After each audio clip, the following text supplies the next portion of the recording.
As long as the sun shines, the grass grows, and the river flows.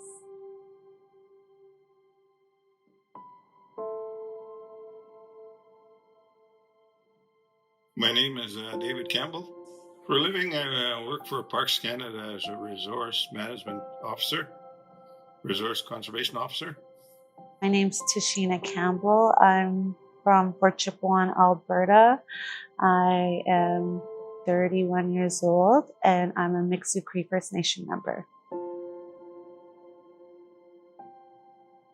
We work with researchers going into the park to assist them with their studies. We do the muskrat survey, where we count the muskrat houses to check on the health of the delta where I work. We also do fish studies in the summer.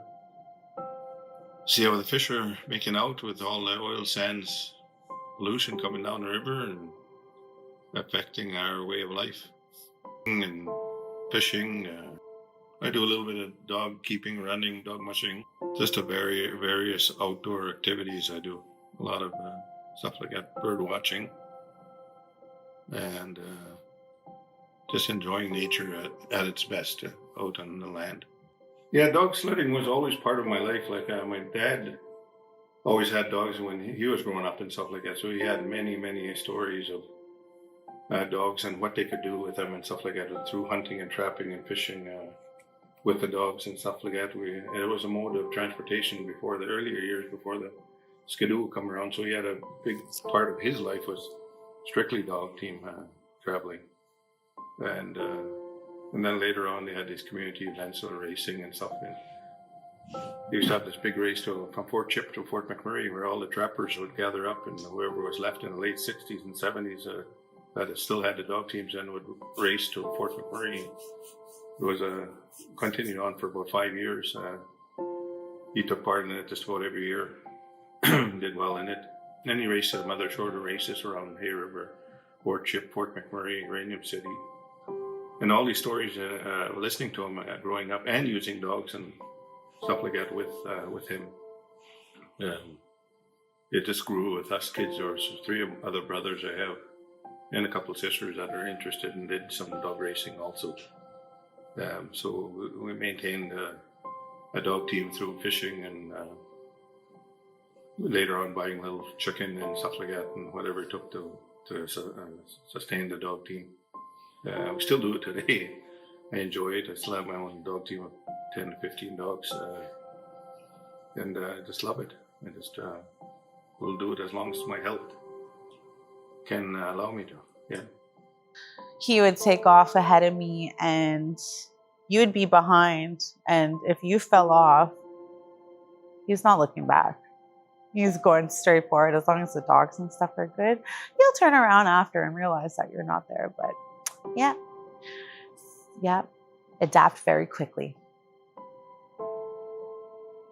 My dad taught me everything I need to know in a sense of survival, from tracking animals to setting traps to pulling net to fish, to read the land and to use it as my map and guide. He taught me how to be calm, to be self-resilient, and to adapt really quickly, to be prepared and to trust our ancestral knowledge. He taught me to respect all living things, humans, plants, animals, and even spirit, to not take more than I need, to give back to Mother Earth as in a tobacco offering. And we are all connected. What happens to the land happens to the people. I think it myself is the best way to learn. That's the way Indigenous people always learn from, not from books, not from reading, not from university. They went out and watched their grandparents and their parents and stuff like that, the way to do things and stuff. They learned from seeing it done, like, and stuff like that. And it's not only here; it's all over the world. That's the way of Indigenous people learned off all their lives from the time immemorial. They watched the stars, they navigated by the stars, and they traveled They adapted, they built tools, they did all this stuff and survived on this land for a long time. And just lately, as colonization came up, um, they had to change their ways of living and stuff like that. And we like to see as the tough times get tougher, to go back to that lifestyle of hunting and trapping to make ends meet, and to continue my culture and stuff like that, my way of life, pass it on to whoever I can, whether it be somebody from out, whether it be kids, whether it be anyone that comes out with me, and I learn something off them and they learn something off me. And I think that's a good way to look at it, because I'm always with pro-indigenous way of life and stuff like that. I like to mesh it with Western science and get a good end product out of it. To tell our story as Indigenous people, how we live and how we do things culturally, what it means to us to be out on there in the land. It's not just it is a job, but it's also fun and a way of life for me. How can you keep traditions alive? Is by continuing on practicing it and teaching it.